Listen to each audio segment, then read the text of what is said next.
Assalamualaikum warahmatullahi wabarakatuh. Waalaikumsalam warahmatullahi wabarakatuh. Alhamdulillahirabbil alamin wassalatu wassalamu ala asyrafil anbiya'i wal mursalin wa ala alihi washabihi ajmain amma ba'du.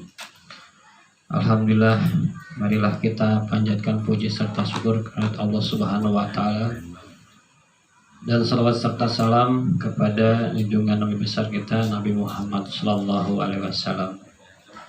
Nama saya adalah Aminuddin, putra dari Bapak Romli yang tukang undangan. Bapak tahu samping SD Pabuaran 2. Nah itu putranya. Alhamdulillah saya putra Rawapanjang, ibu asli orang Rawapanjang, bapak pun asli orang Rawapanjang. Jadi saya dibesarkan di sini. Saya mempunyai putra 5. Alhamdulillah Pandawa 5 laki-laki semua. Ya. Alhamdulillah laki-laki semua, dan usia besar itu yang paling besar usia 12 tahun. Sekarang mau 13 tahun, kelas 2 SMP atau kelas 8.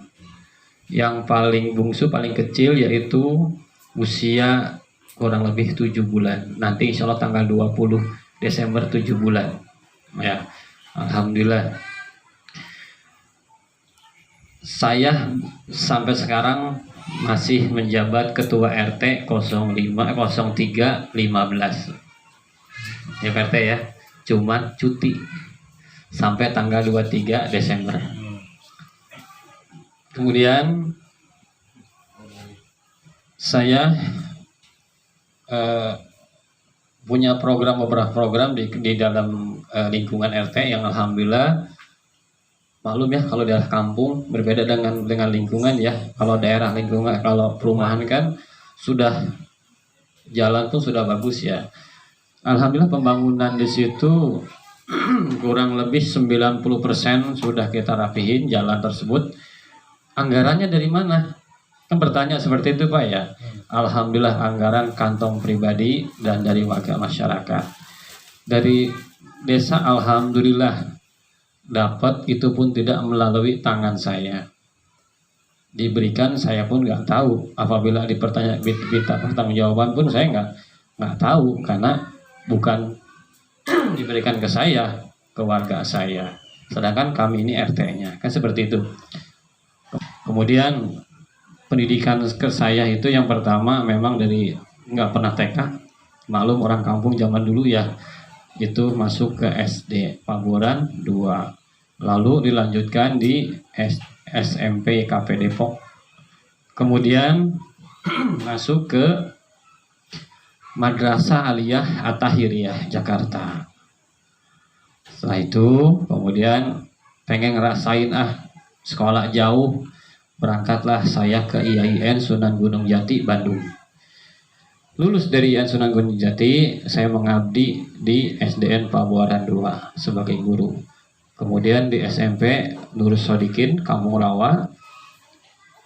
Melanjutkan lagi, saya nggak bisa, harus di kampung sendiri. Saya harus mencari wawasan keluar. Saya berangkatlah ke Jakarta, mengajar di Jakarta. SDN Rawajati 6. Lalu saya mutasi lagi ke SDN Ragunan 10. Nah setelah itu alhamdulillah kami dikasih kesempatan untuk menjabat sebagai kepala sekolah di SMK Al Audi Sukabumi. Kami membangun sekolah di sana dengan kawan. Alhamdulillah selama 3 tahun. Setelah itu karena kami nggak sanggup kondisi perjalanan ya mau nggak mau kami serahkan. Bagaimana kok saya bisa melanjutkan sekolah itu? Setelah itu kami berpikir saya butuh ilmu, melanjutkan lagi ke pasca sarjana di Universitas Unindra Jakarta. Kenapa saya mau bangun Rawapanjang? Yang pertama saya mau reformasi birokrasi. Kok harus reformasi birokrasi? Ya, Rawapanjang kalau nggak direformasi nggak bakal bagus. Bukannya yang lain kemarin itu tidak bagus, bagus. Tapi alangkah indahnya kalau kita coba untuk memperbarui program kerjanya. Seperti apa? Mohon maaf, kami akan zerokan pegawai desa. Kami nolkan. Berani, inilah aturan. Karena sudah tercantum di undang-undang, di aturan kementerian. Seperti itu. Bagaimana caranya? Bikin lamaran pekerjaan. Kami akan mencari SDM yang mumpuni. Karena banyak sekali putra-putra Rawapanjang ini yang SDM-nya ini masih terpendam. Apa salahnya kita sebagai orang tua atau sebagai saudara, kita bangunlah SDM. Jadi insya Allah kami akan mereformasi baik dari tingkat pegawai atau staf, RT dan RW. Dalam arti RT dan RW itu bukan kita ganti, bukan. Contoh tadi Pak Ustadz bilang, Pak RW aja IT-nya aja kurang mengerti, kan gitu. Apa salahnya dia sebagai ketua RW dan wakilnya itu orang yang mumpuni, yang mengerti tentang IT. Untuk apa? Apabila kita membutuhkan biodata atau kita membutuhkan data dari warga, nggak usah pakai fotokopi, lari ke desa, nunggu kita lama. Sekarang sudah zamannya bisa pakai IT kan, seperti ini. Kita kirim aja langsung via WA atau via email data tersebut, cepet. Seperti itu. Sekarang sudah zaman digitalisasi. Bagaimana caranya? Insya Allah kami akan membuat satu aplikasi yang untuk mempermudah informasi tentang Rawapanjang. Hanya sekilas. Kemudian tentang kesehatan. Alhamdulillah kami mempunyai data tentang BPJS Kesehatan kurang lebih 1.800 data warga yang belum membayar BPJS. Tuh ya, karena apa? Inilah kurangnya informasi. Harusnya kan dari pihak pemerintah atau pihak pemerintah desa ada informasi seperti itu buru-buru di-share ke RT atau RW. Kami pernah dapat informasi itu tahu-tahu tunggakan. Kami suruh nagih, suruh mintain. Kami pun bingung. Ya Pak RT ya, pernah ya? Ada berapa warga kami yang tunggakan sekian puluh ribu, sekian juta. Ini bagaimana caranya? Sedangkan warga Rawapanjang itu kadang-kadang ekonominya kita paham. Tidak semua itu mereka ada. Nah insya Allah kami dalam BPJS Kesehatan akan membantu bagaimana caranya mereka mendapatkan yang gratis. Ya, ada program pemerintah yang gratis, tapi dengan ada aturan-aturannya. Enggak tiba-tiba kita bantu hasil, enggak bisa. Tuh, ada aturannya, ada undang-undangnya tentang kesehatan. Kemudian kami pun pernah baca aturan Perbup kalau nggak salah, bahwa masyarakat itu akan mendapatkan dana kurang lebih 7 juta apa ya? Dalam kesehatannya 7,5 juta. Itu ada aturannya. Bagaimana caranya? Ya nanti ada aturannya. Itu pernah saya baca di Perbup kalau nggak salah. Saya pernah baca.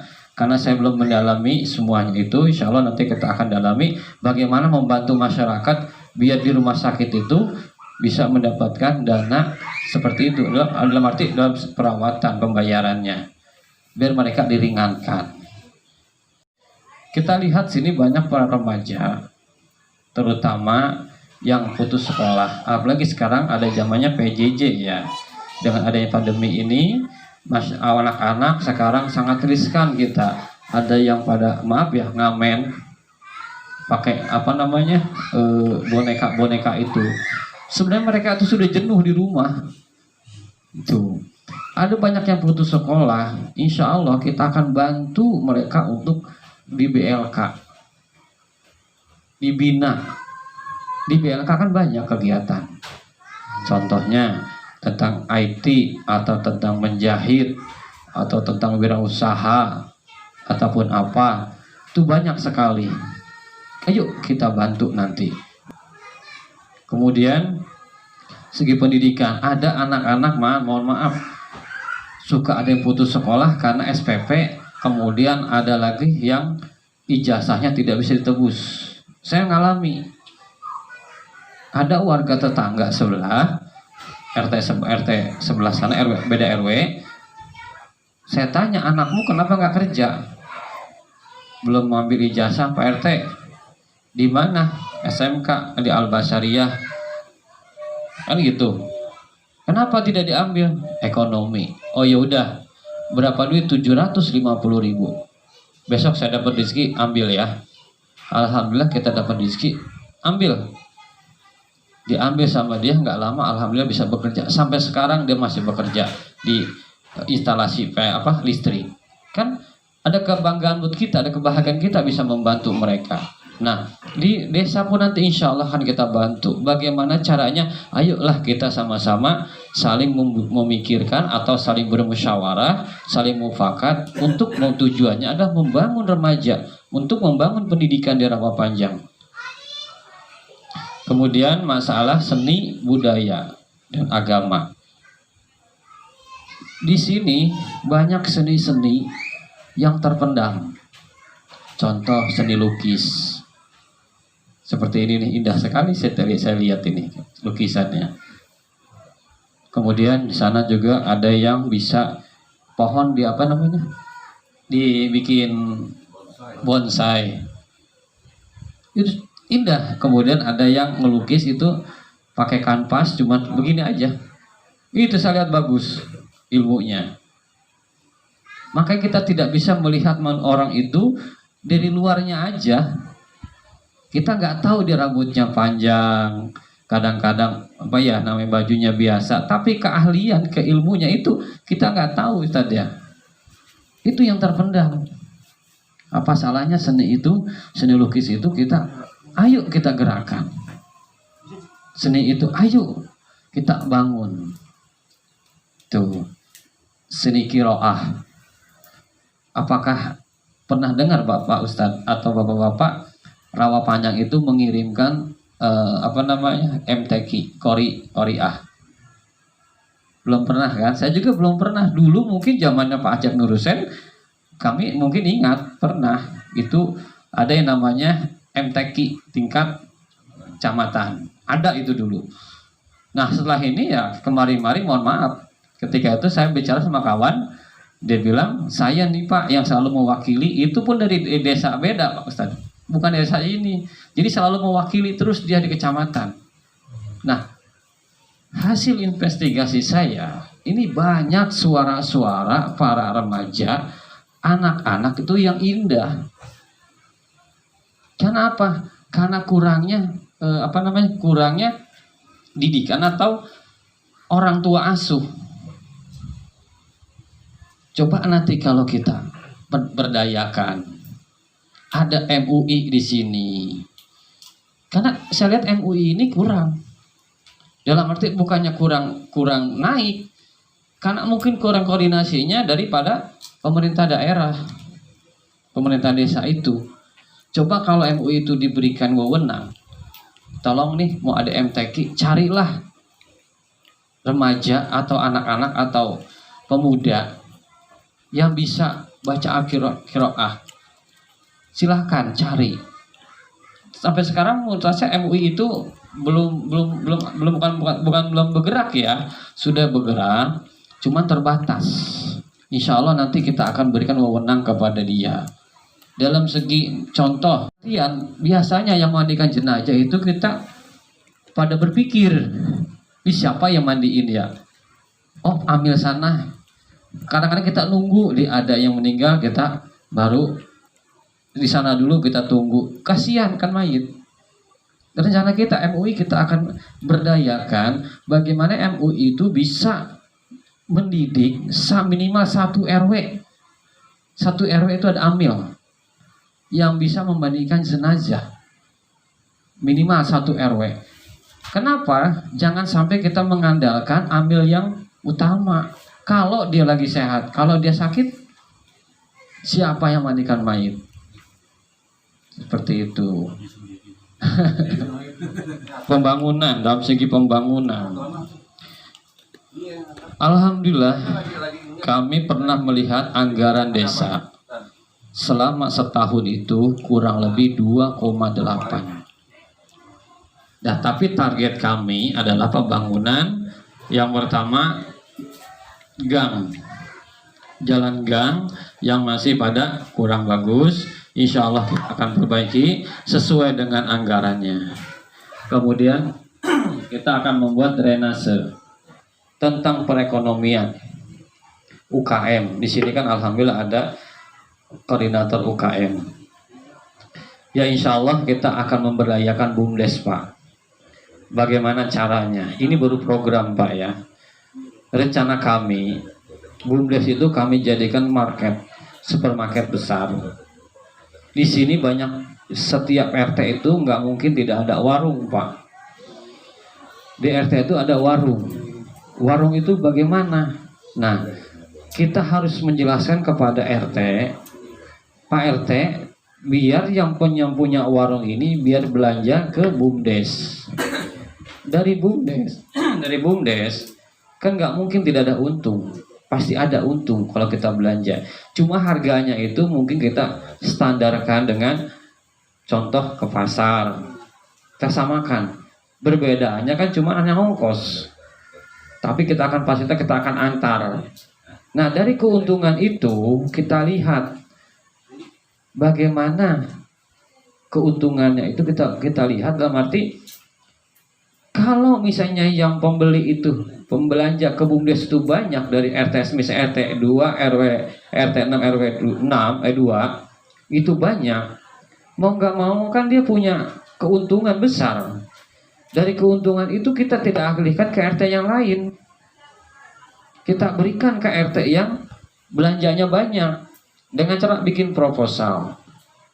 Kemudian ada lagi tentang sampah Ustaz gitu. Nanti bagaimana? Insya Allah di RT itu ada pekerjaan. Jadi ada warga yang menganggur bisa bekerja untuk mengambil sampah. Kan ada anggarannya dari warga masyarakat. Misalnya contoh 1 bulan bisa 25.000. Setor ke sana berapa? Kan ada gajinya buat mereka. Dan sampah itu pun ada manfaatnya. Kita buka bank sampah. Di sini sudah ada bank sampah di Kampung Panjang. Ya, bank sampah di Kampung Panjang. Itu sudah lama. Namanya Pak Tatang. Tuh, di Kampung Panjang ada bank sampah. Itu seperti itu. Kemudian tentang insya Allah ada listrik rawa panjang terang. Di sini kita sedang ditunggu Pak. Proposal dari PLN untuk menerangi rawa panjang. Nanti Pak ya, kita akan diberikan. Cuman dia lagi menunggu kami. Kalau ente jadi, yuk kita bantu. Jadi ada satu lampu itu tanpa kabel Pak ya, tenaga surya. Itu ada dari PLN, namanya disebut rawa panjang PLN terang apa? Kalau kita memang sebut rawa panjang terang. Kalau di Pabuaran, di Depok udah mulai Pak. Pabuaran sudah ada. Itu dari PLN. Lalu ada program lagi yang namanya listrik gratis. Bagi rumah yang tidak punya aliran listrik, tidak punya kilometer, itu gratis. Tapi dengan syarat diajukannya oleh RT, RW, kemudian melalui desa pengajuannya seperti itu. Nah, bagaimana caranya? Inilah sosialisasi daripada pemerintah desa. Kurangnya sosialisasi. Sebenarnya informasi banyak kalau kita mau cari, apalagi tentang ekonomi, tentang tata hukum, tentang kebersihan atau apa. Sebenarnya ada dana di situ disebut dengan dana pemberdayaan ya. Ada dana pemberdayaan. Untuk siapa? Ya pertama misalnya kalau memang staf desa tidak bisa ya di sini ada kader-kader ada masyarakat, itu ada anggarannya, sebut dengan dana pemberdayaan.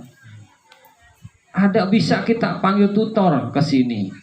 Misalnya tentang diskusi tentang lingkungan hidup. Tentang apa? Itu ada anggarannya. Seperti itu. Ya, kenapa? Ya, walau alam kita nggak tahu. Tapi insya Allah kalau kami mendapat kehendak dari Yang Maha Kuasa pada tanggal 20, insya Allah kita akan ada transparansi. Ya, kita akan transparansi. Sebab apa? Karena kami ini emang di anggaran juga, jadi tahu tentang anggaran sedikitnya. Jadi nanti kita akan tulis di papan, triwulan 1 dapat sekian, kemudian pengeluarannya seperti apa, itu nanti insya Allah ada.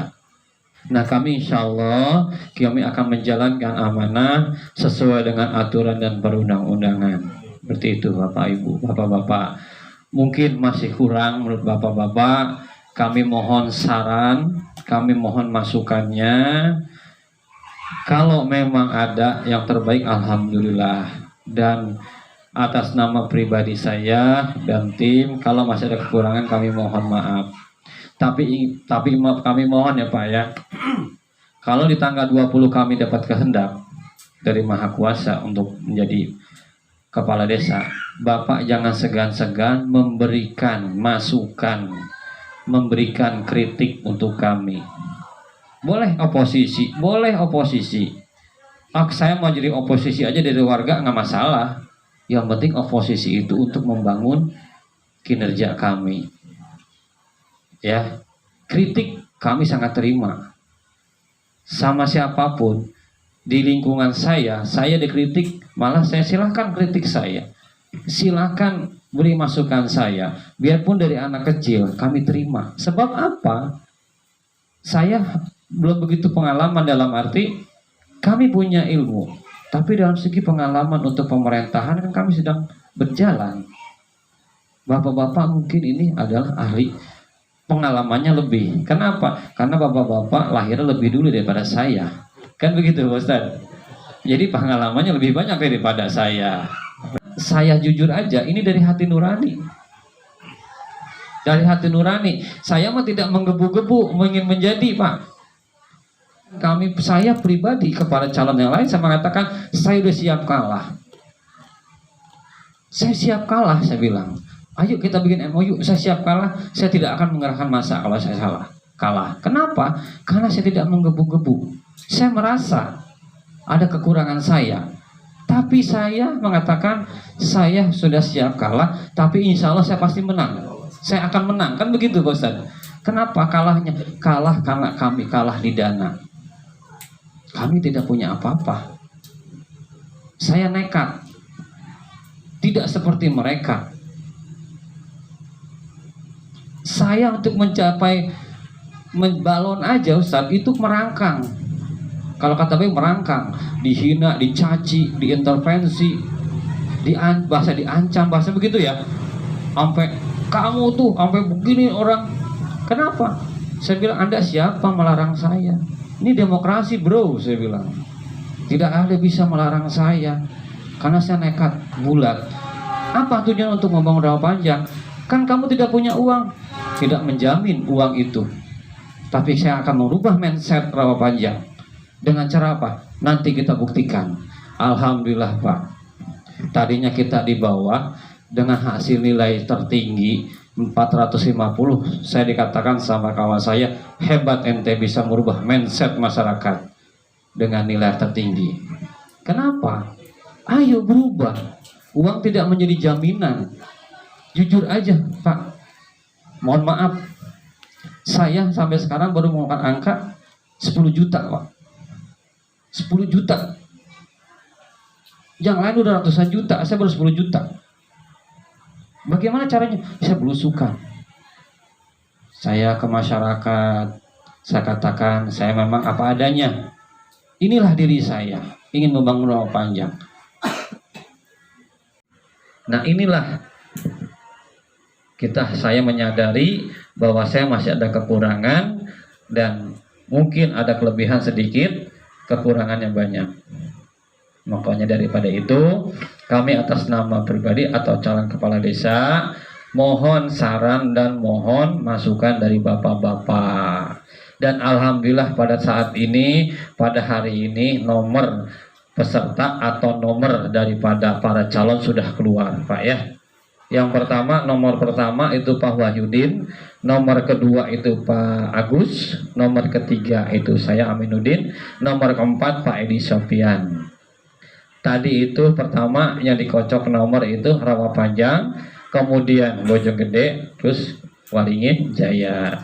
Semua calon dari Rawa Panjang terbanyak 4, Waringin Jaya 3, Bojonggede 3. Mereka masing-masing ada incumbent, tapi kalau kita tidak ada incumbent.